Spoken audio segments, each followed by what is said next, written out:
नारायणं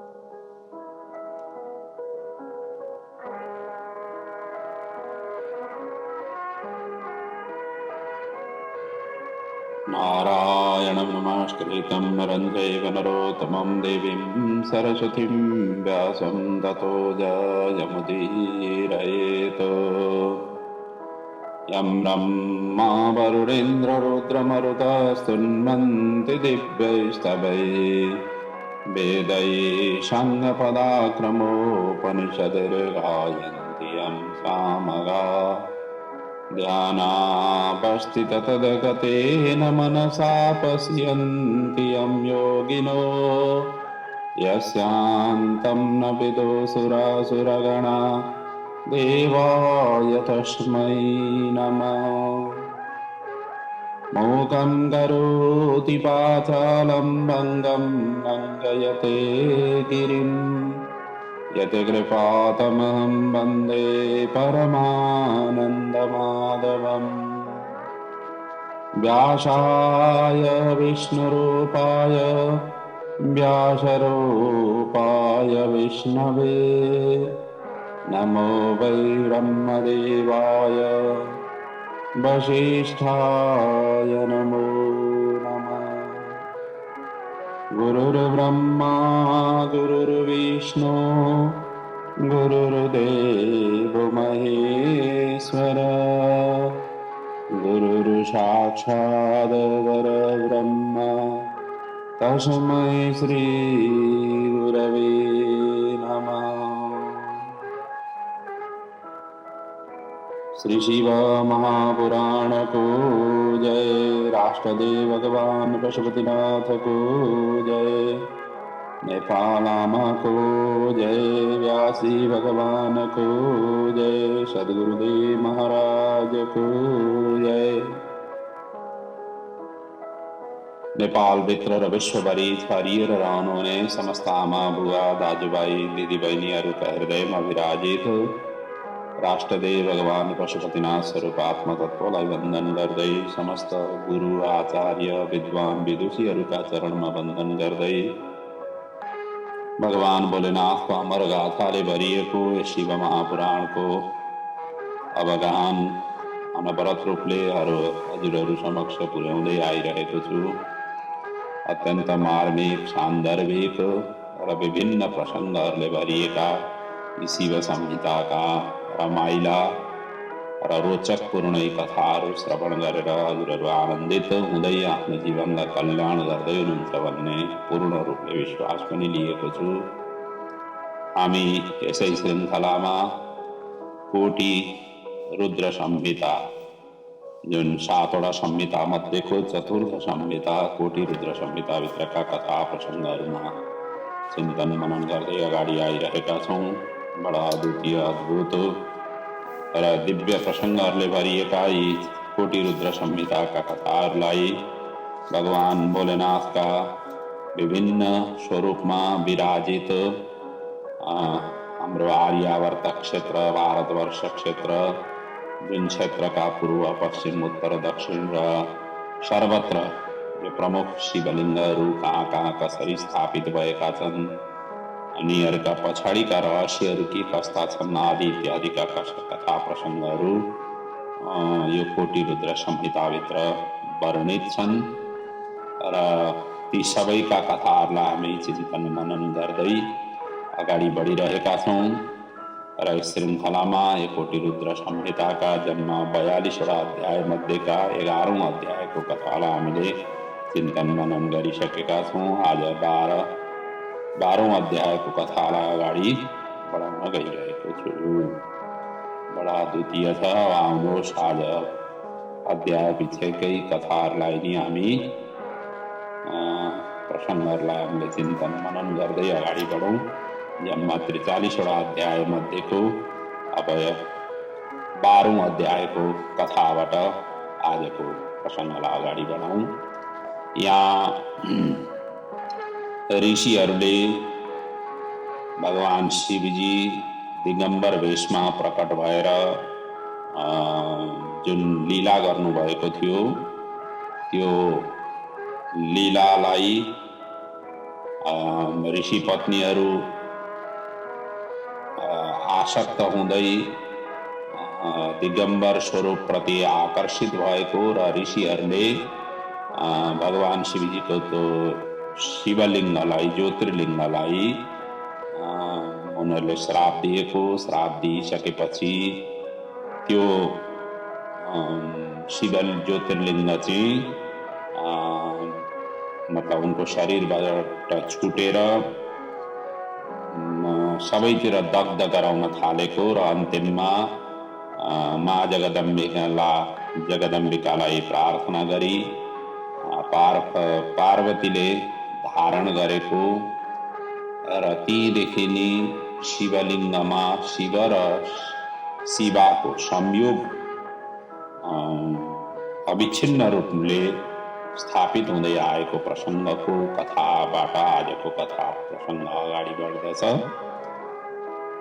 अब शिवलिङ्गमा शिव शिवाको अभिन्न सम्बन्ध कसरी रहन पुग्यो भनिन्छ नि। शिवलिङ्गको अभिषेक गरिसकेपछि शिवजीकै मात्रै अभिषेक हुन्छ कि शिवजी मात्रै प्रसन्न हुनुहुन्छ भन्ने होइन।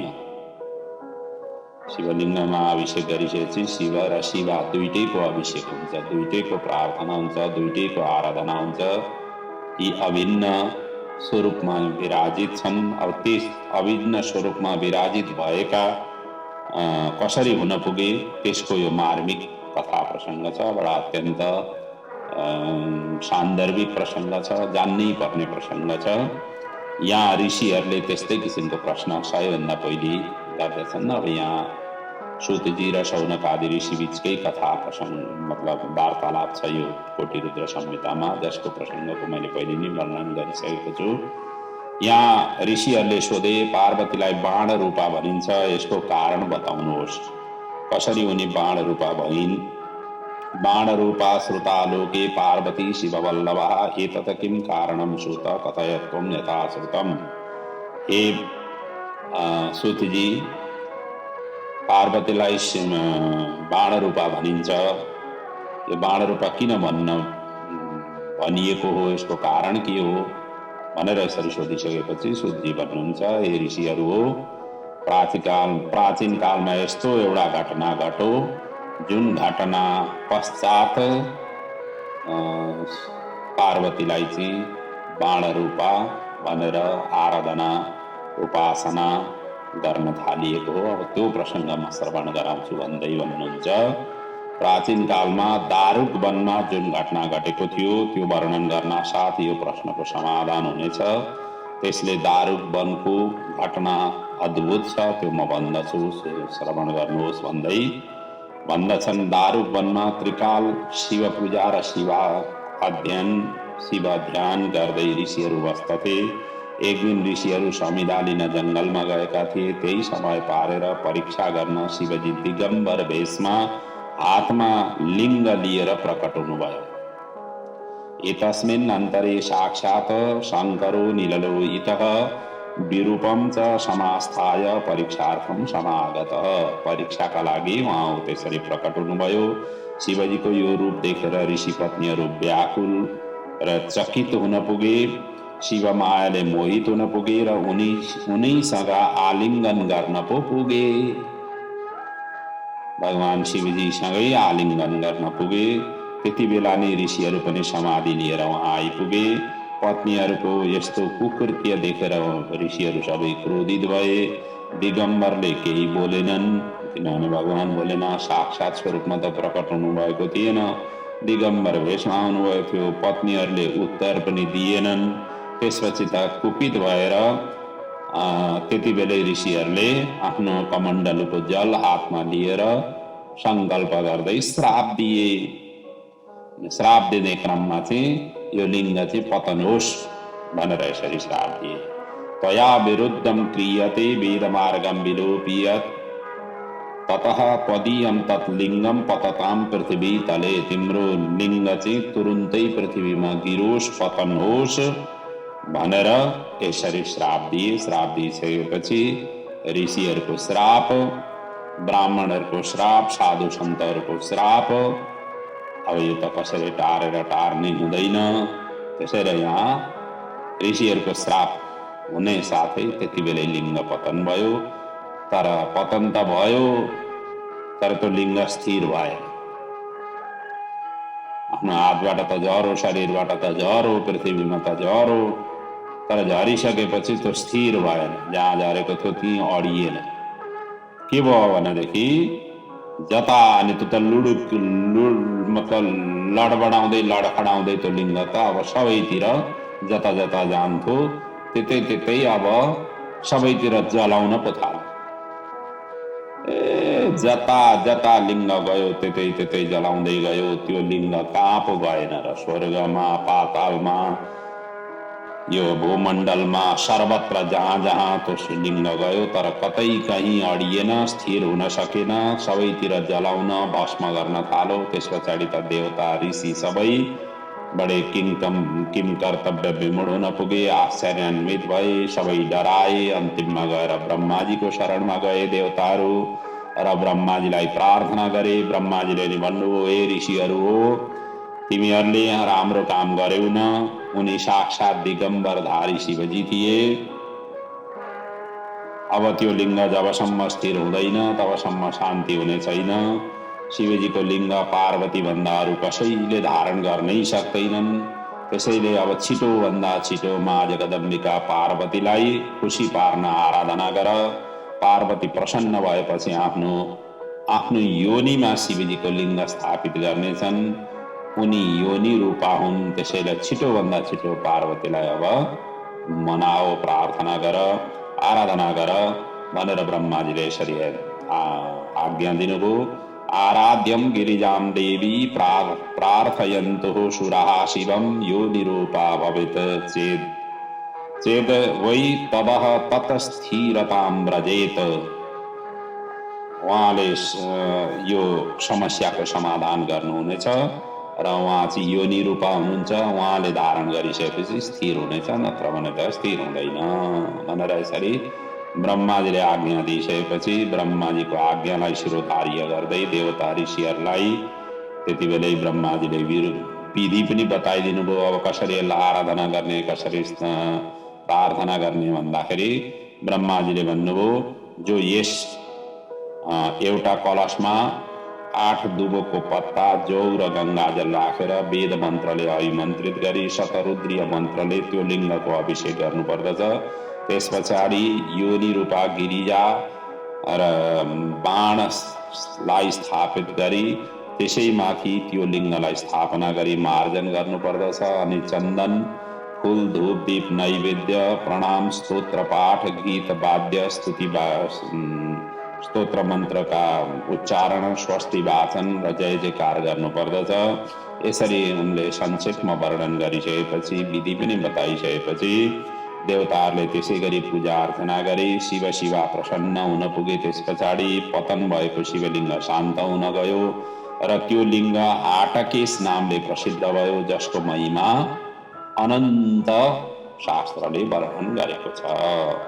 हाटकेश इति विख्यातं तत्शिवा शिवमित्यपि पूजनास्तस्य लोकानां सुखं भवति सर्वथा। यो हाटकेश नामका शिवजीको आराधना उपासना गर्नाले लोकमा सुखम भवति सर्वथा, सर्वथा सुख आनन्द प्राप्त हुन्छ। त्यसै बेलादेखि नै शिवलिङ्ग स्थापना गरेको स्थानमा योनि आकारको रूपमा निर्माण गरिन्छ। जहाँ जहाँ शिवलिङ्ग हामी देख्दछौँ त्यहाँ योनि रूपा शिवलिङ्गको स्थापना हुन्छ। बीचमा शिवजीको स्वरूप हुन्छ, शिवलिङ्गको स्वरूप हुन्छ, तर त्यसको चारैतिरतर्फ जहाँबाट पानी निस्किन्छ त्यो एक किसिमले हेर्दाखेरि योनि रूपको रूपमा स्थापित गराइएको हुन्छ, त्यसरी बनाइएको हुन्छ। र जुन चाहिँ पार्वती स्वरूप हो र त्यही स्वरूपमा त्यसलाई उपासना गर्नुपर्दछ। शिवजी र पार्वतीको यसरी अभिन्न सम्बन्धको निर्माण र स्थापना निरन्तर चल्दै आएको छ। शिवलिङ्गमा अभिषेक पूजा अर्चन गर्दा पार्वतीको उपासना पनि भइरहेको हुन्छ। त्यसरी निरन्तर शिवजीको प्रार्थना गर्दाखेरि अनायासै माँ जगदम्बिकाको पनि आराधना उपासना हुन्छ। उहाँहरूको सम्बन्ध भनेको अभिन्न सम्बन्ध हो, अन्योन्याश्रित सम्बन्ध हो। यस्तो किसिमको तीदेखि नै प्रचलन सुरु भएको हो र हुँदै आएको छ र हामी त्यही अनुसारले यसलाई पूजा आराधना उपासना गर्दै आइरहेका छौँ। र यदि हामीलाई थाहा थिएन भने पनि यो प्रसङ्गले हामीलाई अब विशेष रूपले थाहा दिएको छ र त्यही अनुसारले आराधना उपासना गर्नुपर्दछ। यो प्रसङ्ग वर्णन गरिसकेपछि अब अन्धकेश लिङ्गको महिमाको प्रसङ्गको वर्णन सूतजी अगाडि गर्नुहुन्छ। प्राचीन कालमा अन्धकासुर दैत्यले समुद्रको भित्र रहेर देवताहरूलाई सताएर त्रिलोकलाई आफ्नो वशमा राखेको थियो। प्रजालाई कष्ट दिएर समुद्रभित्र गएर यो लुप्त थियो। त्यसपछि देवताहरू आजित भएर शिवजीको शरणमा गए। शिवजीले उसलाई त्रिशूलले भेदन गरी लट्काउनु भयो। त्यसपछि अन्धकासुरको केही चलेन अनि शिवजीको स्तुति गायो अनि शरणापन्न भयो। भोले बाबा प्रसन्न हुनुभयो र वर माग्न भन्नुभयो। अनि अन्धकासुरले वर माग्दै भन्यो, यदि प्रसन्नो देवेश स्वभक्तिं देहि मे शुभां कृपां कृत्वा विशेषेण संस्थितो भव चैव वै। यदि हजुर प्रसन्न हुनुहुन्छ भनेदेखि तपाईँको अनन्य भक्ति मलाई प्रदान गर्नुहोस् र यसैमा तपाईँ विराजित हुनुहोस् भनेर यसरी प्रार्थना गरिसकेपछि शिवजीले अन्धकासुरलाई अपनाउनु भयो र त्यसै स्थानमा स्थिर भएर अन्धकेश नामले प्रसिद्ध हुनुभयो। यो लिङ्गमा 6 महिना पर्यन्त निरन्तर पूजा अर्चना गर्नाले समस्त कामना निसन्देह पूर्ण हुन्छ। यस्तो किसिमको अन्धकेश शिवलिङ्गको महिमाको वर्णन यहाँ गरिएको छ। त्यस पछाडि बटुकको उत्पत्तिको प्रसङ्गको वर्णन गरिएको छ। हामी बटुक भैरव, काल भैरव, अनेक भैरवको हामी उपासना आराधना गर्दछौँ। यी बटुकहरू कसरी उत्पन्न भए, कसरी शिव शिवाका सहायक या द्वारपाल या रक्षक उस रूपले कसरी हुन पुगे त्यसको यहाँ वर्णन अब अगाडिको प्रसङ्गमा गरिएको छ। अब यिनीहरू कसरी उत्पत्ति हुन पुगेका हुन्, यिनीहरूले के कस्ता किसिमका कार्य गरे जसको कारणले गर्दा शिव शिवा प्रसन्न हुन पुगे र वरदान यस्तो दिन पुगे आदि इत्यादिको प्रसङ्गको श्रवण गरौँ। बटुकहरूको उत्पत्तिको वर्णन सूतजी भन्नुहुन्छ, हे शौनकादि ऋषियो, प्राचीन कालमा शैव भक्त ददीच ब्राह्मणका सुदर्शन आदि 4 पुत्र थिए। तर यिनकी पत्नी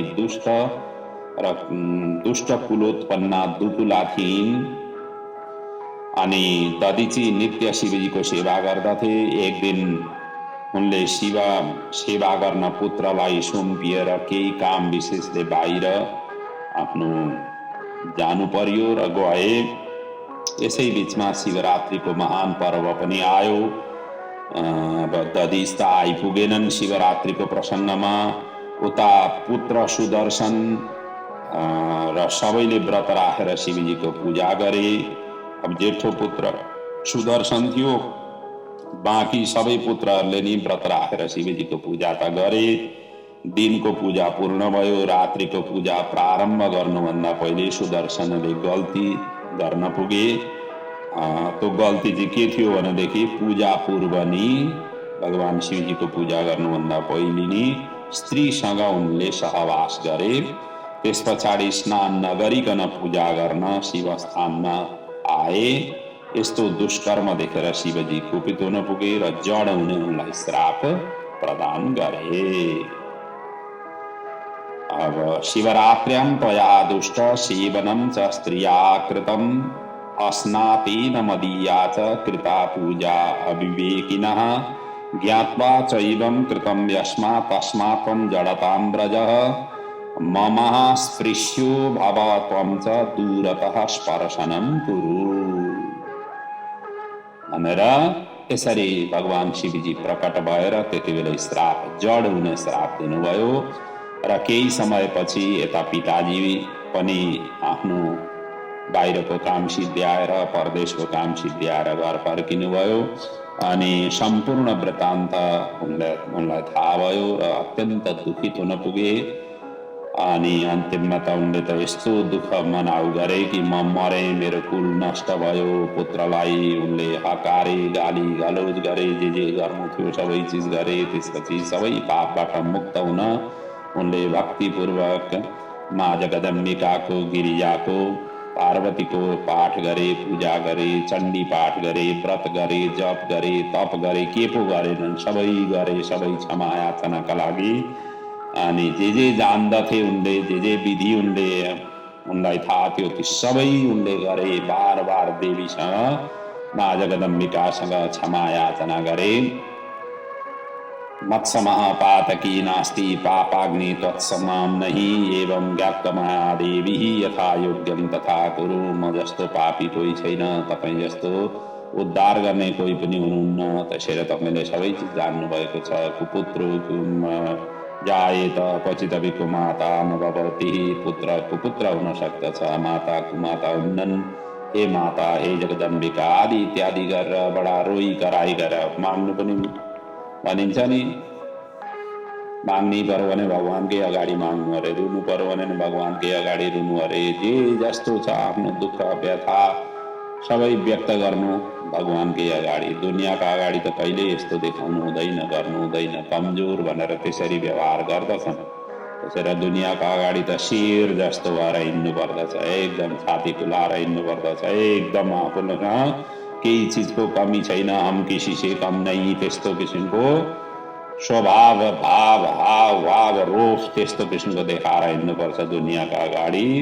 तर माग्नु पर्यो भनेदेखि माग्ने भनेका भगवानकै अगाडि हुन्। भगवानकै चरण शरणमा रहेर, देवीकै चरण शरणमा रहेर, आफ्ना इष्टदेव इष्ट भगवानका चरण शरणमा रहेर निरन्तर आफूले जे माग्नु छ ती माग्ने हो। दुःख व्यक्त गर्ने हो ती सुनाउनु पर्ने, दुःख पनि ती सुनाउने हो। यसो गरियो भनेदेखि भगवानले विवश भएर आशीर्वाद दिनुहुन्छ र आफूलाई पनि सान्त्वना दिनुहुन्छ, शक्ति दिनुहुन्छ, हिम्मत दिनुहुन्छ। त्यसैले माग्ने भनेको प्रभुकै अगाडि हो। यहाँ दधिच ब्राह्मणले पनि त्यही नै गरे, रोए कराए, जे रास्ता जान्दथे सबै चिज गरे। त्यस पछाडि चण्डी देवी प्रसन्न हुन पुगिन्। सुदर्शनले गरेको दुष्कर्मको उनले क्षमा प्रदान गरिन् र उसलाई आफ्नो पुत्रको रूपमा स्वीकार गरिन्। सुदर्शनलाई उनले घिउले स्नान गराइन्। माँ जगदम्बिकाले नूतन यज्ञोपवीत धारण गराइन्। शिव गायत्री मन्त्रको जाप मतलब उनले प्रदान गरिन् र वरदान दिँदै भनिन्, आजदेखि तिमी बटुक बन, हामी शिव शिवामाथि चढाएको पदार्थ तिमीले ग्रहण गर्नु, तिमीलाई कुनै दोष लाग्ने छैन। मदर्पितं च यत्किञ्चित् धनधान्यादिकं तथा तत् सर्वं च त्वया ग्राह्यं न दोषाय भविष्यति। म माथि चढेको जे जस्तो प्रसादहरू छ, नैवेद्य छ, त्यो सबै तिमीले ग्रहण गर्नु, तिमीलाई केही दोष हुने छैन। अनि मैले तिम्रो सबै दोष क्षमा गरिदिएँ। तिम्रो पूजा नगरी मेरो पूजा गरे भने त्यो सबै व्यर्थ हुनेछ। तिमीले सधैँ स्नान गरेर गोलो तिलक लगाउनु र सबैभन्दा पहिले मेरो सेवा गर्नु अनि कुलाचार गर्नु, यसबाट तिम्रो कल्याण हुनेछ। प्रजापति आदि व्रतहरूमा त तिम्रो पूजा बिना निष्फल नै मानिनेछ। यस्तो भनेर आशीर्वाद दिएर दधिचका चारै पुत्रलाई बटुकको रूपमा अभिषेक गरी चारै दिशामा माँ जगदम्बिकाले सेवा गर्नका लागि पठाउनु भयो, जो ती क्षेत्रका अधिपति हुन पुगे। त्यही समयदेखि यिनीहरू शिव शिवाको पूजामा प्रसिद्ध मानिएका हुन्, आराधना गर्न त्यसरी मानिएका हुन्। तस्मात् बटुका श्रेष्ठा पुरा विधिवि प्रकीर्तिता। त्यहीदेखि नै बटुकहरूको यसरी आराधना, पूजा, सेवा शिव शिवाका अङ्गरक्षकका रूपमा, शिव शिवाका नित्य साथमा रहने सेवकका रूपमा यसरी स्थापित हुन पुगेका हुन्। जुन बटुकहरूका सङ्ख्याहरू अलग अलग नामले अलग अलग रूपमा स्थापित छन्, तर यिनीहरूको उत्पत्तिको कारण भनेको चाहिँ शिव पुराणले यसरी वर्णन गरेको छ। अब यहाँसम्मका यी कथा प्रसङ्गहरू हामीले चिन्तन मनन गरिसकेपछि अब 14औं अध्यायबाट अब 12 ज्योतिर्लिङ्गको बृहत्तर ढङ्गले व्याख्या गरिएका छन्। यहाँदेखि अब 14औं अध्यायदेखि 33 अध्याय पर्यन्त कुल 20 अध्यायमा 12 ज्योतिर्लिङ्ग सम्बन्धी बृहत्तर ढङ्गले वर्णन गरिएको छ। प्रत्येक लिङ्गको उत्पत्ति किन हुन पुग्यो, कसरी हुन पुग्यो र त्यसको उपासना आराधना के कसरी गर्ने आदि इत्यादिको बृहत्तर ढङ्गको महिमाको वर्णन गरिएको छ। यी 12 ज्योतिर्लिङ्ग हामीले संक्षेपमा पहिले हामीले श्रवण गरिसकेका छौँ। कोटी रुद्र संहिताको पनि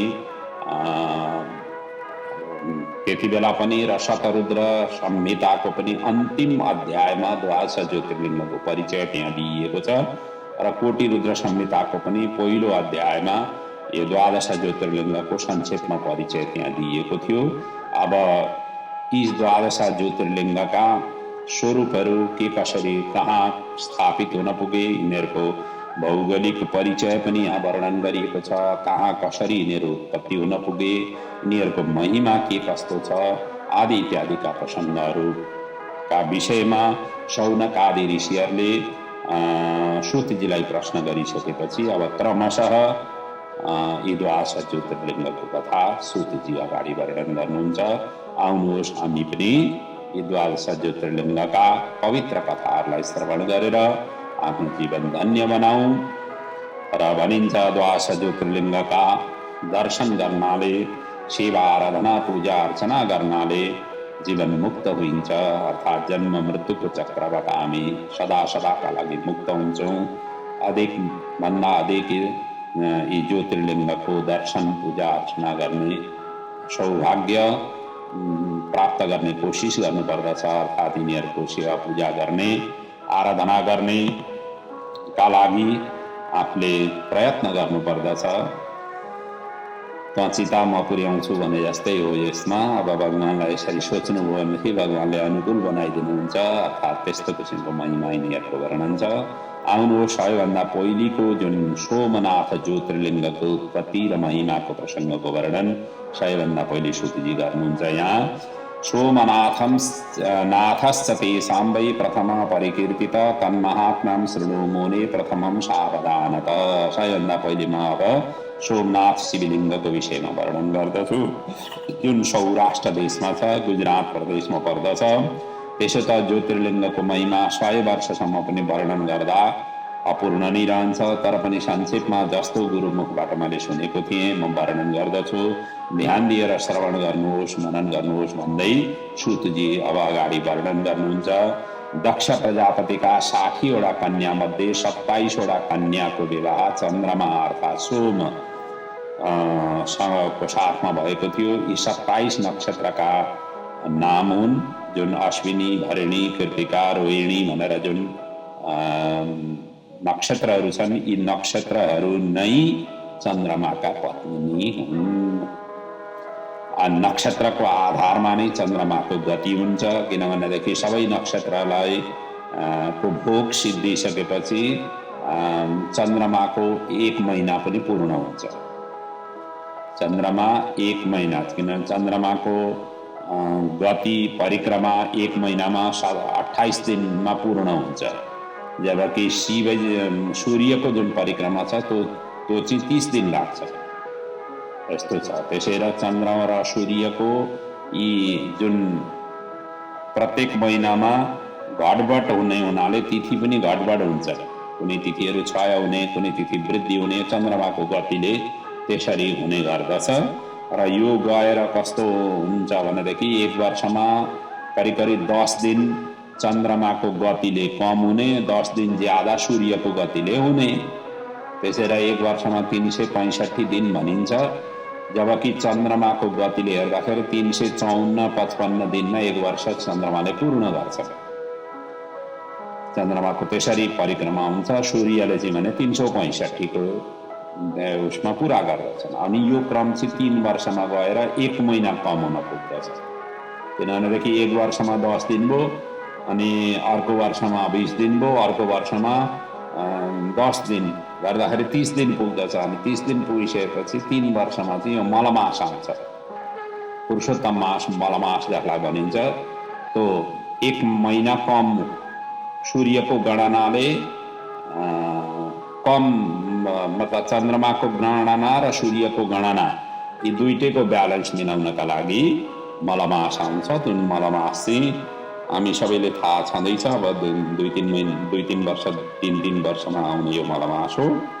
यो चाहिँ यसरी हुन्छ।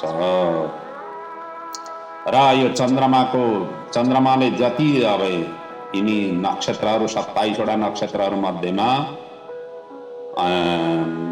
रोहिणी नामकी नक्षत्रसँग चाहिँ ज्यादा उनको झुकाव रह्यो, प्रेम उनले तिनीमाथि धेर गरे।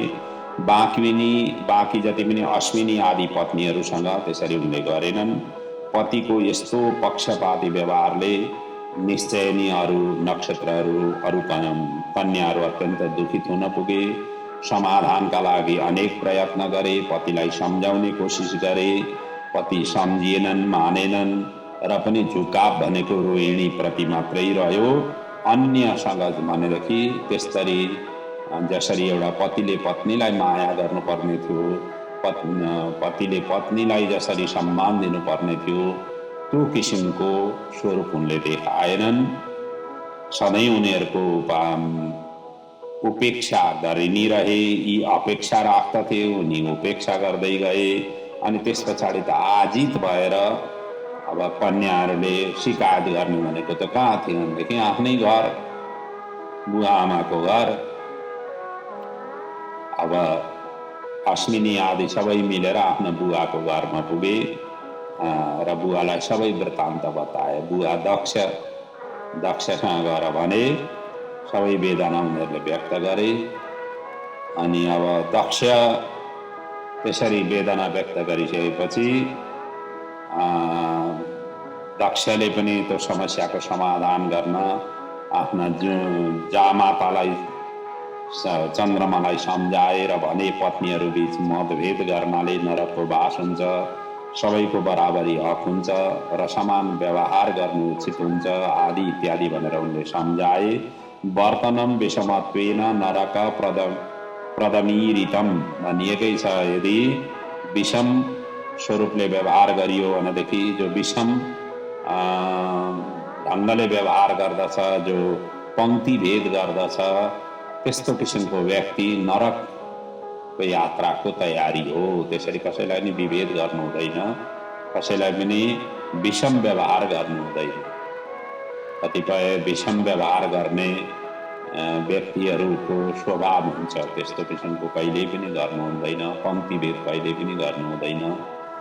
कसैलाई आफूले मतलब काखी च्याप्ने, कसैलाई चाहिँ बाहिर गर्ने, त्यस्तो किसिमको व्यवहार आचरण गरियो भनेदेखि ती सबै विभेदपूर्ण व्यवहार नै नरकका लागि सबै तयारी हुन्। त्यसैले कसैलाई पनि त्यस्तो गर्नु हुँदैन। प्रभुका दृष्टिमा सबै समान हुन्, प्रभुका दृष्टिमा सबै हामी उहाँका सन्तान हौँ। त्यसैले कसैलाई पनि त्यसरी विभेदपूर्ण व्यवहार कहिल्यै पनि गर्नु हुँदैन। जानी कहिल्यै गर्नु हुँदैन। अब अनजानमा भएका त क्षमा हुन्छन्, जानी बुझिकन गरेका गल्तीहरूका चाहिँ भोग्नु आफैले पर्दछ। अब यहाँ चन्द्रमालाई यसरी सम्झाइसकेपछि पनि चन्द्रमाले आफ्नो ससुराको कुरा सुनेनन्। रोहिणी बाहेक अरू पत्नीहरूलाई हेर्नै पनि उनले छोडिदिए। त्यस पछाडि दक्षले आफ्ना जामातालाई क्षय हुने श्राप दिए। क्षय भनेको नाश हुने, त्यस्तो किसिमको श्राप दिए। क्षय भनेको कमजोर हो। क्षय भनेको मतलब पूर्ण रूपले नष्ट त हुने होइन, तर क्षय भनेको कमजोर बनाइदिने, त्यस्तो किसिमको कमी, कमजोर, त्यस्तो किसिमको स्वरूपको चाहिँ उनले श्राप दिए। र श्राप दिँदै दक्षले भने, श्रूयताम यत्पूर्वं पार्थितो बहुधा मया न मानितं त्वया यस्मात् तस्मात् त्वं च क्षयी भव। तिमी चाहिँ क्षयी भव, अर्थात् क्षय रोगले तिमी ग्रस्त हौ, क्षय हौ अर्थात् कमी, कमजोर हौ भनेर यसरी उनले श्राप दिए। मैले बारम्बार सम्झाउँदा पनि तिमी सम्झ्यौन, मान्यौन, त्यसैले म श्राप दिन्छु भन्दै दक्षले यसरी श्राप दिए। दक्षको श्रापले चन्द्रमा तत्काल छायायुक्त हुन पुगे। त्यसपछि सर्वत्र हाहाकार भयो। देवता डराए, ब्रह्माजीको शरणमा गए, सम्पूर्ण वृत्तान्त ब्रह्माजीलाई बताए अनि ब्रह्माजीले अन्तिममा भने, हे देवताहरू, यो अनर्थ स्वयं चन्द्रमाकै कुकृत्यको कारण भएको हो। यसले पहिले पनि यस्ता घटना धेरै घटाएको छ। यो बडा उत्शृङ्खल टाइपको छ यो स्वरूप। यसले बारम्बार यसलाई चेत हुँदाखेरि पनि यो चेतिरहेको छैन। कतिपय व्यक्तिहरू त्यस्ता हुन्छन् नि, उदण्ड बार बार त्यस्ता समस्याहरू आइसक्दाखेरि पनि मान्छे को घैँटोमा घाम लाग्दैन र पनि वो गलत कार्यहरू गरिरहेको हुन्छ। कतिपय व्यक्तिहरू चोरी गर्ने आदत छ भने चोरी गरिरहेका हुन्छन्, बारम्बार पुलिसको कस्टडीमा जेलखानामा गएका हुन्छन्, निस्किए भने फेरि चोरीमै उद्धत हुन्छन्। अब त्यो एकचोटि गलत गरेर शिक्षा पाइसकेपछि व्यक्ति सोच्दैन, त्यो व्यक्तिको त्यस्तो किसिमको स्वभावमा केही परिवर्तन हुँदैन। यहाँ चन्द्रमालाई पनि त्यसै भन्दै ब्रह्माजीले भनिरहेका छन्। यसले पहिले पनि बृहस्पतिकी पत्नी तारालाई हरण गरेको थियो। उसलाई गर्भधान गराएर बुधको जन्म भएको थियो। यस्ता अनेक दुष्चरित्र यसले गरेको छ। त्यसैले जे भयो राम्रो भयो, दुष्टले सजाय पाउनै पर्छ। आज दुष्टले सजाय पाएको छ, ठिक छ भनेर यसरी ब्रह्माजीले त स्याबासी पो दिनुभयो। त्यो यता देवताहरूले सुनाएका कुरा त ब्रह्माजीले अनुमोदन पो गर्नुभयो।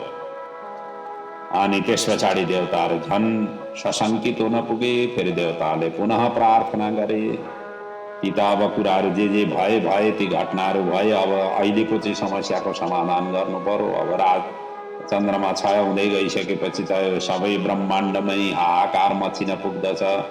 किनभनेदेखि अमृत दिने भनेका चन्द्रमा नि हुन्, रात्रि नि त्यसरी क्षय हुन पुग्यो भने कसरी हुन्छ भनेर यसरी देवताहरू फेरि अनुनय विनय गरेपछि ब्रह्माजीले भन्नुभयो, त्यसो भएदेखि एउटा उपाय छ। अब त्यो उपाय गर्नाले समस्याको समाधान हुन सक्छ। त्यो उपाय के छ भनेदेखि यदि प्रवास क्षेत्रमा देवताहरूको साथमा गएर चन्द्रमाले मृत्युञ्जय पूजा विधिद्वारा शिवजीको उपासना गरे भने शिवजी प्रसन्न भएर क्षय रोग रहित गरिदिनेछन्। प्रवासके शुभे क्षेत्रे व्रजेत चन्द्र सदैवतैः शिवा आराधये तत्र मृत्युञ्जय विधानतः।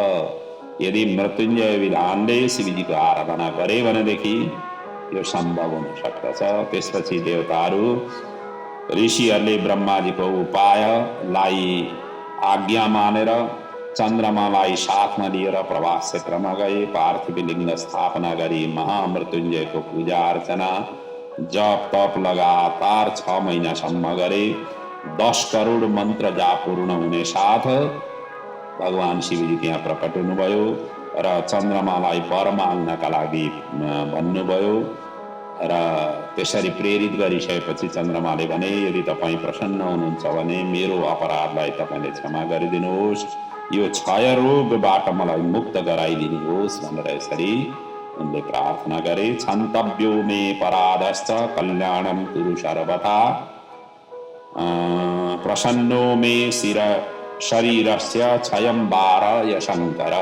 मेरो त्यो शरीरमा जुन क्षय रोग लागेको छ, क्षय हुने जुन रोग लागेको छ, त्यसलाई चाहिँ निवारण गरिदिनुहोस् भनेर यसरी प्रार्थना गरिसकेपछि शिवजीले भन्नुभयो, अब पुरै त हुन सक्दैन, तैपनि जे जति हुन सक्छ त्यो चाहिँ म दिन्छु आशीर्वाद भन्दै, आजदेखि तिमी एक पक्षमा छायानी हुनेछौ। जुन श्राप दिएका छन् त्यो श्रापलाई निरन्तरता तिमीले दिनुपर्ने हुन्छ भने अर्को पक्षमा त्यो छायाको चाहिँ पूर्ण हुँदै जानेछौ अर्थात् वृद्धि हुँदै जानेछौ। यही तिम्रो प्रायश्चित्त हो। त्यसैले महिनाको 15 दिन चन्द्रमा घट्ने र महिनाको 15 दिन चाहिँ बढ्ने, बढ्दै बढ्दै जाँदा पूर्ण चन्द्र आकार हुँदाखेरि चाहिँ पूर्णिमा हुने, अनि पूर्णिमाको भोलिपल्टदेखि चाहिँ चन्द्रमा घट्दै जाने, औँसीमा गइसकेपछि सबैभन्दा सानो हुने। त्यो चाहिँ तिमीले यो प्रायश्चित्तको रूपमा तिमीले सधैँ वहन गर्नुपर्नेछ। पक्षे च क्षीयताम चन्द्र कला ती च दिने दिने पुनश्च वर्धताम पक्षे साकला च निरन्तरम। अर्थात् पक्षको एक पक्षमा तिमी घट्दै जानेछौ, एक पक्षमा बढ्दै जानेछौ। यही तिम्रा लागि तिम्रा लागि प्रायश्चित पनि हो, यही नै तिम्रा लागि वरदान पनि हो। पूर्ण रूपमा क्षय हुने छैन, तर यो चाहिँ तिमीले वहन गर्नुपर्नेछ। त्यस पछाडि देवताहरूले शिवजीलाई प्रवास क्षेत्रमा स्थायी रूपमा बस्न अनुरोध गरे र शिवजीले उनीहरूको वचनलाई स्वीकार गर्दै त्यही पार्थिव लिङ्गमा समाहित हुनुभयो। निराकारश्च साकार पुनश्चैव अभवन् प्रभुः। चन्द्रमाको यसका लागि शिवजी त्यस क्षेत्रमा चन्द्रेश्वर नामले प्रसिद्ध हुनुभयो, जो आज त्यही चन्द्रेश्वर नै सोमनाथ नामले विख्यात छ। चन्द्र र सोम यी पर्यायवाची शब्द हुन्। चन्द्र भनेकै सोम हुन्, सोम भनेकै चन्द्रमा हुन्। चन्द्रेश्वर नामले यो पहिले सोमनाथलाई चन्द्रेश्वर महादेव भनेर पुकारिन्थ्यो र आज पनि पुकारिन्छ। चन्द्र र सोम भनेका एउटै हुन्। त चन्द्रस्य यशसे तत्र नाम्ना चन्द्रस्य शङ्कर सोमेश्वरश्च नाम्ना आसीत् विख्यातो भुवनत्रय। त्यसैले सोमनाथ शिवलिङ्गबाट तिमी त्रिभुवनमै विख्यात हुनेछौ। विख्यात हुने त्यस्तो किसिमको स्वरूपमा भगवान शिवजी त्यहाँ विराजित हुनुभयो। यो सोमनाथ शिवलिङ्गसँग एउटा चन्द्रकुण्ड पनि छ। यसमा निरन्तर 6 महिनासम्म स्नान गर्नाले असाध्य रोग पनि नष्ट हुन्छ। यदि सोमनाथको दर्शन गर्न गइराख्नु भएको छ या जानुभएको छ, जाँदै हुनुहुन्छ भनेदेखि त्यहाँ एउटा चन्द्रकुण्ड छ भनेर यहाँ उल्लेख गरिएको छ। आसपासमा चन्द्रकुण्ड होला, त्यो चन्द्रकुण्डमा स्नान गर्नाले सबै रोगहरू नष्ट हुन्छन् र 6 महिनासम्म लगातार स्नान गरियो भनेदेखि त असाध्य रोग पनि नष्ट हुन्छ भनेर यहाँ उल्लेख गरिएको छ। प्रवास तीर्थको परिक्रमा गर्नाले पृथ्वी परिक्रमाको फल मिल्दछ। जहाँ जहाँ तीर्थस्थलहरू छन् ती तीर्थस्थलमा भरिसक्यो परिक्रमा लगाउने कोसिस गर्नुपर्छ। जाँदाखेरि समय त्यसरी लिएर जानुपर्दछ। जुन जुन तीर्थ क्षेत्रहरू छन् परिक्रमाको त्यहाँ विधान हुन्छ। देवालय आदिमा जाँदाखेरि पनि परिक्रमा गरेर आउनु श्रेयस्कर हुन्छ। त्यस्तो देवालयहरू आदिमा भगवानका दिव्य धामहरूमा भगवानका विग्रह स्थापित भएका स्थानहरूमा पूजा अर्चना त गरिन्छ नि, दर्शन आदि त गरिन्छ नि, तर साथसाथमा परिक्रमा पनि गर्ने कोसिस गर्नु पर्दछ। अनुकूल भएमा परिक्रमा गर्ने। त यहाँ त्यही भनिएको छ, कुनै पनि तीर्थका परिक्रमाका आफ्ना महत्त्वहरू त्यहाँ रहेका छन् र अन्तिममा ती सबै महत्त्व भनेकै आफ्नो जीवनको कल्याण हुनु हो। र यहाँ त्यही भनिएको छ, यो प्रवास तीर्थको परिक्रमा गर्नाले सम्पूर्ण पृथ्वीका कोही परिक्रमाको फल मिल्दछ। सोमनाथको पूजा अर्चनाले क्षय रोग, कुष्ठ रोगहरूको नाश भई अन्त्यमा मुक्ति प्राप्त हुन्छ। जो सोमेश्वर शिवको महात्म्य सुन्दछ या सुनाउँछ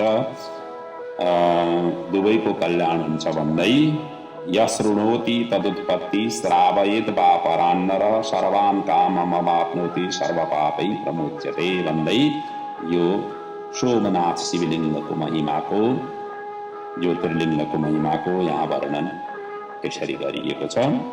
अब अगाडिका अध्यायमा द्वितीय ज्योतिर्लिङ्ग मल्लिकार्जुनको उत्पत्तिको महिमाको वर्णन यहाँ गरिएको छ। सूतजी अगाडि भन्नुहुन्छ, हे शौनकादि ऋषियो, अतः परं प्रवक्ष्यामि मल्लिकार्जुन सम्भवं यं श्रुत्वा भक्तिमान् धीमान् सर्वपापै प्रमोच्यते। अब यस पछाडि म मल्लिकार्जुनको कथा प्रसङ्ग श्रवण गराउँछु। त्यो ज्योतिर्लिङ्ग शिवलिङ्ग कसरी उत्पन्न हुन पुग्यो, त्यसको श्रवण गर्नाले चिन्तन मनन गर्नाले सम्पूर्ण पापबाट मुक्त हुन्छ भनेर भन्दै भन्नुहुन्छ। यद्यपि यसको कथा कुमारखण्डमा आइसकेको छ, वर्णन भइसकेको छ। हामीले पछाडिका कुमारखण्डका जुन चिन्तन गरेका थियौँ, द्वितीय रुद्र संहिताभित्रको कुमारखण्ड, जहाँ भगवान गणेशजी र कुमारको उत्पत्तिको प्रसङ्गको वर्णन जहाँ गरिएको छ, त्यहाँ बृहत्तर ढङ्गले मल्लिकार्जुनको उत्पत्तिको प्रसङ्गको त्यहाँ वर्णन गरिएको छ। तर यहाँ संक्षेपमा मात्रै वर्णन गरिँदैछ। यो मल्लिकार्जुनको प्रसङ्ग चाहिँ शिवाले आफ्ना दुवै पुत्र गणेश र कुमारलाई पृथ्वीको परिक्रमा गर्न आज्ञा दिए। कुमार आफ्नो मयूर वाहनमा बसेर पृथ्वी परिक्रमा गर्न तुरन्त निस्किए। उता गणेशजीले शिवलाई नै परिक्रमा गरेर प्रार्थना गरे। यसरी गणेशजीले आफ्नो बुद्धि विवेक प्रयोग गरी उनी विजय हुन पुगेका थिए। उता कुमारले पनि पृथ्वी परिक्रमा सकेर कैलाश आए। नारदजीसँग भेट भयो, उनले सबै वृत्तान्त सुनाए। कुमार कुपित हुन पुगे र क्रौञ्च पर्वतमा गए। यता पार्वती पुत्रेक्षाबाट व्याकुल भइन्। शिवजीले पार्वतीको इच्छालाई मध्यनजर गरी कुमारलाई बोलाउन देव ऋषि र आफ्नै गण पनि पठाए, तर कुमार कसैले भन्दाखेरि पनि आएनन्, फर्किएनन्। तदा च गिरिजादेवी विरहं पुत्र सम्भवं शम्भुश्च परमं दुःखं प्रापः तस्मिन् अनागते। जब यसरी नआइसकेपछि शिव शिवानी पुत्र लिन क्रौञ्च पर्वतमा गए। कुमारलाई थाहा हुने साथ आफ्नो स्थानबाट 3 योजन पर गए।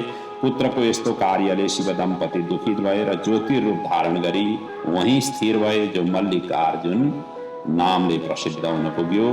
तौच तत्र समासीनो ज्योतिरूपम समाश्रितौ। आज पनि आफ्नो पुत्रलाई हेर्न शिवजी अमावस्याको दिन र शिवा पौर्णमासीको पर्वमा उहाँ जाने गर्दछन्। अमावस्या दिने शम्भु स्वयं गच्छति तत्र हि, पौर्णमासी दिने तत्र पार्वती गच्छति ध्रुवम्। त्यसरी अमावस्या र पूर्णिमाका दिन शिव शिवा उहाँ पुग्ने गर्दछन्। र आज यस क्षेत्रमा आजका दिनहरूमा पनि यो पौर्णमासी र अमावास्याको दिन विशेष उत्सव त्यहाँ हुने गर्दछ। र यो ज्योतिर्लिङ्गको दर्शन पूजन गर्नाले जन्म बन्धनबाट मुक्त भई धनधान्य यश कीर्ति सबै प्राप्त हुन्छ आदि वर्णन गर्दै यो मल्लिकार्जुन ज्योतिर्लिङ्गको महिमाको यहाँ यसरी वर्णन गरिएको छ। र अब तेस्रो शिवलिङ्ग, तृतीय ज्योतिर्लिङ्ग महाकालको उत्पत्तिको यहाँ वर्णन अगाडिको प्रसङ्गमा गरिएको छ। श्रुतिजी अगाडि वर्णन गर्नुहुन्छ, हे शौनकादि ऋषि हो, अवन्ती नगरी रम्या मुक्तिदा सर्वदेहिनाम। शिवभक्त ब्राह्मण र उज्जैन नगरको रक्षार्थ दूषण राक्षसलाई वध गर्न र चन्द्रसेन राजालाई रक्षा गर्न महाकाल भनेर शिवजी उज्जैनमा प्रकट हुनुभयो र ज्योतिर्लिङ्गको रूपमा विराजित हुनुभएको यस्तो किसिमको दिव्य अद्भुत यो प्रसङ्गको म अब श्रवण गराउँदछु भन्दै श्रुतिजी अगाडि वर्णन गर्नुहुन्छ।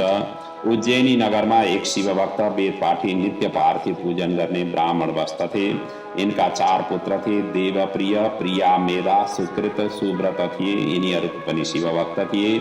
त्यति बेला ब्रह्माबाट वर प्राप्त गरी दूषण दैत्य रत्नमाल पर्वतमा बस्दथ्यो। उसले त्रिलोकलाई नै बसमा राखेको थियो। त्यति बेला उसलाई थाहा भयो कि उज्जैन क्षेत्रमा वेदपाठी ब्राह्मणहरूको प्रतापले धर्म कर्म पूजा पाठ स्तोत्र ध्यान अर्चन नित्य हुन्छ। त्यसपछि ब्राह्मणलाई वध गर्ने उद्देश्यले दूषण आफ्ना सेनासहित त्यहाँ गयो। चारैतिरबाट घेराबन्दी गरियो। उसको मनमा थियो कि वेद धर्म रहित पृथ्वीलाई बनाउँछु। यावन्तो वेद धर्मश्च तावन्तो दूरतः कृता तीर्थे तीर्थे तथा क्षेत्रे धर्मो नीतश्च दूरतः। यी धर्म कर्महरूको संरक्षण नै तीर्थ क्षेत्रमा भएका हुन्छन्। जहाँ जहाँ यो तीर्थ धर्म कर्महरू भइरहेछन् त्यति बेलासम्म देवताहरू एकदम सशक्त प्रबल हुन्छन्। देवताहरूलाई पराजय नगरिकन आफ्नो वर्चस्व कायम गर्न सकिँदैन भनेर त्यस्तो किसिमले उसले चाहिँ यो दूषण दैत्यले चाहिँ जहाँ जहाँ तीर्थ क्षेत्र छन् तिनीहरूलाई नै आक्रमण गर्ने, तिनीहरूलाई नै तहस नहस गराउने, वेद धर्म आदिहरूलाई तहस नहस गराइसकेपछि वेद मार्गबाट पथभ्रष्ट भइसकेपछि सबै दैत्य स्वरूपमा परिणत हुन पुग्दछन् अनि आफ्नो वर्चस्व कायम हुन्छ भनेर त्यस्तो किसिमको अभिप्रायले त्यो क्षेत्रलाई उनले सबैभन्दा पहिले निशाना बनायो। नगरवासी प्रजा त्राई त्राई हुँदै ब्राह्मणको शरणमा आए। हाम्रो बेला बेलामा यसरी धर्म प्रति हाम्रा शास्त्रहरू प्रति बेला बेलामा यसरी आक्रमण भइरहेकै इतिहास हामीलाई हाम्रो सामने नै छ। आज जति पनि ग्रन्थहरू हामीसँग छन् ती ग्रन्थहरूका पूर्ण रूपमा हामीले पूर्ण अंशहरू हामीलाई प्राप्त छैनन्, उपलब्ध छैनन् र ठाउँ ठाउँमा यस्ता देवालयहरू भत्काउने, त्यस्ता तहस नहस गर्ने र शासक वर्गबाटै संस्कृत विद्यालाई संरक्षण सम्वर्धन गर्नुको साटो त्यसलाई अवज्ञा गर्ने, अवहेलना गर्ने, समाजले पनि एउटा संस्कृत पढेको व्यक्तिलाई प्रति जसरी सम्मान दिनुपर्ने हो, हालाकि त्यो समाजको उद्धार गर्ने नि संस्कृत पढेकै हुन्छ। षोडश संस्कार बिना व्यक्तिको उद्धार हुँदैन, शास्त्रले त्यसरी वर्णन गरेको छ। जन्मिँदाखेरि पनि ब्राह्मणै चाहियो, मर्दा पनि ब्राह्मणै चाहियो, तर ब्राह्मणप्रति जसरी सेवा भाव दिनुपर्ने हो त्यसरी समाजले पनि त्यसरी सम्मान दिइरहेको पाइएको हुँदैन। कतिपय ठाउँहरूमा कस्तो किसिमका घटनाहरू घटिरहेका हुन्छन्। र ब्राह्मण पनि ब्राह्मणत्वबाट च्युत हुँदै अन्य क्षेत्रमा प्रविष्ट हुने, अन्य धर्मलाई मतलब अन्य स्वरूपलाई अपनाउने आदि इत्यादि पनि छन्। अब समाजमा यी सबै खालका छन्, हामीले देखे भोगेकै हुन्, जाने बुझेकै हुन्। अब यतातिरका टिक्का टिप्पणी गर्दा कथा फेरि रहन जान्छ। आउनुहोस्, अब यसरी बीचबीचमा यसरी घटनाहरू यसरी घटेका छन्। त्यही अनुसारको यहाँ दैत्यले पनि त्यही ठानेरै त्यसमा आक्रमण गर्न पुगेको थियो। नगरवासी प्रजा त्राही त्राही हुँदै ब्राह्मणकै शरणमा गए। ब्राह्मण पनि यो सङ्कटलाई शिवजीले मात्रै बचाउनेछन् भन्ने दृढ इच्छा शक्ति साथ पार्थिवी लिङ्गको पूजा अर्चन र ध्यानमा तत्पर भए। यही बेला दूषण दैत्य त्यहाँ आयो, ब्राह्मणलाई वध गर्न जम्कियो। भक्तमाथिको सङ्कटलाई शिवजीले सहन सकेनन् र पार्थिवी लिङ्गको नजिक रहेको खाल्टो गड्डाबाट एकाएक महान शब्द गर्दै विकराल रूपले शिवजी प्रकट हुनुभयो, जो महाकालको नामले प्रसिद्ध हुन पुग्यो। अथ यावत् स दुष्टात्मा हन्तुमैक्षद्विजां सतां तावत् च पार्थिवस्थाने गर्तासीत् सशब्दक गर्तात् समुत्पन्न शिवो विकटरूपदृक् महाकाल इति ख्यातो दुष्टहन्ता सतां गति। यो विकराल शिवजीको त्यही बेला हुङ्कारको शब्दले त्यो दुष्ट दूषण सहित उसका सेनाहरूलाई भगवान शिवजीले भस्म गरिदिनु भयो। पछि ब्राह्मणको प्रार्थना स्वीकार गर्दै महाकालको नामले त्यही खाल्डो गड्डामा स्थिर हुन पुगे। ब्राह्मणलाई आफ्नो सायुज्यता प्रदान गरे र उज्जैन नगरको रक्षा त्यस पछाडि स्वयं महाकालले गर्न थाल्नुभयो। महाकालको दर्शन स्पर्शन पूजन ध्यान गर्नाले मनोकामना सबै पूर्ण हुन्छन्। यम यम काम अपेक्षैवः तल्लिङ्गम भजति तु यः तम तम काम अवाप्नोति लभेन मोक्षम परत्र च। ती सबै कामनाहरू पूर्ण हुन्छन् भन्दै यसको महिमाको वर्णन गरिएको छ। अब यस पछाडि महाकालद्वारा राजा चन्द्रसेनको रक्षा गरेको यहाँ प्रसङ्गको वर्णन छ। यसको दिव्य किसिमको प्रसङ्गको वर्णन छ। अब यो पनि हामी संक्षेपमा यहाँ श्रवण गरौँ। यी चन्द्रसेन उज्जैनका राजा थिए, महाकालका उपासक थिए। उनीसँग मणिभद्र मन्त्रीले उपहारमा दिएको एउटा कौस्तुभ मणि समान दशै दिशामा प्रकाशित गर्ने सुन्दर मणि थियो। यो त्यस्तो मणि थियो जसको स्पर्शले काँस, पित्तल, सिसा, फलाम, पत्थरलाई सुवर्ण बनाइदिन्थ्यो। राजाले घाँटीमा धारण गरी राजसभामा बस्दा साक्षात् सूर्य नारायण झैँ प्रकाशित हुन्थे। छरछिमेकी राजाहरूलाई पनि थाहा भयो कि राजा चन्द्रसेनसँग अद्भुत चिन्तामणि छ, कौस्तुभ मणि छ। अनि उनीहरू लालची भएर मणि प्राप्त गर्न एकजुट भए। एकसाथ सैन्य बल सहित राजा चन्द्रसेनको उज्जैन नगरमाथि धावा बोल्दै चारै दिशाबाट घेराबन्दी गरे। राजा चन्द्रसेनले थाहा पाए कि छिमेकी राजाहरूले आफ्नो नगरलाई घेराबन्दी गरेको। अनि राजा किन कर्तव्य विमूढ भएर शिवजीको शरणापन्न भए। तिनी महाकालको शरणापन्न भए र महाकाललाई पूजा अर्चना गरी स्तुति गर्न थाले। त्वमैवं शरणं राजा महाकालेश्वर ययो निर्विकल्पो निराहार असन्निपो दृढ निश्चय। त्यस पछाडि शिवजीले भक्त रक्षार्थ एउटा माया रच्नुभयो। भगवान शिवजीको यो माया थियो। एक ग्वालिन विधवा स्त्री आफ्नो 5 वर्षको बालक लिएर महाकालको दर्शन गर्न आइन्। दर्शन गरेर घर गइन्, साथै एउटा पत्थर लिएर घरमा पुगिन्। त्यसैलाई नै महाकाल स्वरूप मानेर दुध, दीप, फलफूल, नैवेद्य सहित पूजा अर्चना गरिन्। यो सबै पूजा विधि आफ्नो सुपुत्र 5 वर्षको बालकले ध्यानपूर्वक हेरियो र तन्मय भई समाधिमा बस्यो। यता ग्वालिनले भोजन तयार गरिन्, बालकलाई भोजनका लागि बोलाइन्। बालक गएनन्। आफै आएर बालकको हात पक्रेर लान लाग्दा पनि बालक समाधिमा नै रहे। यो देखेर ग्वालिनले महाकाल मानेर पूजा गरिएको पत्थरलाई उठाएर फ्याँकिन्। चढाएको नैवेद्य फलफूल पनि यत्रतत्र फ्याँकिन्। अनि बालक रोयो, हा दैव हा महादेव भन्दै मूर्छित भयो। क्षणभरमा बालकलाई होस आयो। समीपमा महाकालको सुन्दर मन्दिर बनेको देख्यो। मन्दिरमा सुवर्ण स्तम्भ, बन्धनबार, बेदी, मणि, जटित स्तम्भ र आफ्ना माता देवङ्गनाहरूद्वारा सेवित देखियो। माता र बालकले आलिङ्गन गरे, सबै शिव कृपा सम्झे, महाकाल शिवलाई बारम्बार प्रणाम गरे। चन्द्रसेन राजाले यो कुरा थाहा पाए। एक विधवा ग्वालिन र 5 वर्षको उसको बालकलाई हेर्न राजा तुरुन्त वहाँ पुगे। राजाले बालकलाई आलिङ्गन र ग्वालिनलाई प्रणाम गरे। एकाएक यो घटना पुरै नगरमा व्याप्त भयो र ती छिमेकी राजाका सैनिक जो आक्रमण गर्न घेराबन्दीमा तैनाथ थिए ती गुप्तचरहरूले पनि थाहा पाए। त्यसपछि ती सैनिकले आफ्ना स्वामी राजालाई यो घटनाको विवरण सुनाए। अन्त्यमा उनीहरूले यो निर्णय गरे कि एउटा सामान्य 5 वर्षको बालकमा त यत्रो शक्ति छ भने चन्द्रसेन राजा त स्वयं महाकालकै उपासक हुन्, महाकालद्वारा रक्षित छन्। उनीसँग युद्ध गर्नु भनेको शिवजीद्वारा हामी सबैलाई भस्म हुनु हो। नूनम मस्य विरोधेन शिवक्रोधम करिष्यति तत्क्रोधात् वयं सर्वे भविष्यामो विनष्टकाः। उसैबाट हामी सबै नष्ट हुनेछौँ। त्यस पछाडि छिमेकी राजाले चन्द्रसेनसँग मित्र बत व्यवहार गर्न, मिलाप गर्ने सहमति गरे। ती राजाहरूले शस्त्र अस्त्रलाई त्याग गरेर चन्द्रसेनसँग मित्रता गरे। महाकालको पूजा अर्चना गरी धन्य र कृतकृत्य हुन पुगे। यसरी भगवान शिव महाकालले त्यो रूपमा एउटा ग्वालबालिन र एउटा बालकको रूपमा आफै बनेर त्यस्तो किसिमको विचित्र घटना त्यहाँ घटाइदिनु भयो। र भगवानसँग त के पो हुँदैन र राजा करोति रङ्कानम रङ्कम करोति राजान। भगवानसँग त राजालाई रङ्क, रङ्कलाई राजा, रोडपतिलाई करोडपति, करोडपतिलाई रोडपति, यो सबै चिज बनाउने सर्वसमर्थ नै भगवानकै स्वरूप हो। यहाँ त्यस्तो किसिमले भगवानले त्यस्तो माया रचेर सबैलाई कोही भनिन्छ नि ढ्याङ्ग्रो ठटाएर के भगाउने भनिन्छ नि, ढोल पिटेर के भगाउने भने जस्तै त्यस्तो किसिमले यहाँ गराइदिनु भयो। अनि अन्तिममा छिमेकी राजाहरू चन्द्रसेनसँग विदा लिई फर्किन लागेका थिए। त्यही बेला यहाँ हनुमानजी पनि प्रकट हुनुभयो। प्रादुर्बभुव तेजसी हनुमान वानरेश्वर।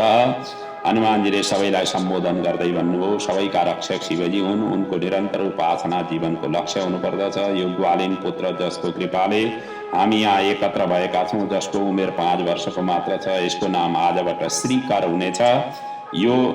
यसले गोप जातिको यश कीर्ति बढाउनेछ र यसको 8औं वंशको पिँढीमा यही बालक नन्द गोप भएर जन्मिनेछ र यसको घरमा भगवान श्रीकृष्ण स्वयं अवतार लिनुहुनेछ। अस्य वंशो अष्टमो भावी नन्दो नाम महायशाः प्राप्स्यति तस्य पुत्रत्वं कृष्णो नारायण स्वयं भनेर यसरी सबै भविष्यवाणी पनि हनुमानजीले त्यहाँ व्यक्त गर्नुभयो। त्यस पछाडि अञ्जनी पुत्र श्री हनुमानजीले सबैमाथि कृपा दृष्टि प्रदान गर्नुभयो। शिव अर्चनाको विधि वर्णन गर्नुभयो र त्यही अन्तर्ध्यान हुनुभयो। जीवन पर्यन्त चन्द्रसेन र गोप श्रीकरले महाकालको निरन्तर उपासना आराधना गरे र अन्तिममा शिव साहित्यता प्राप्त गरे। यो महाकाल ज्योतिर्लिङ्गको वर्णन जसले सुन्छ सुनाउँछ दुवैको कल्याण हुन्छ।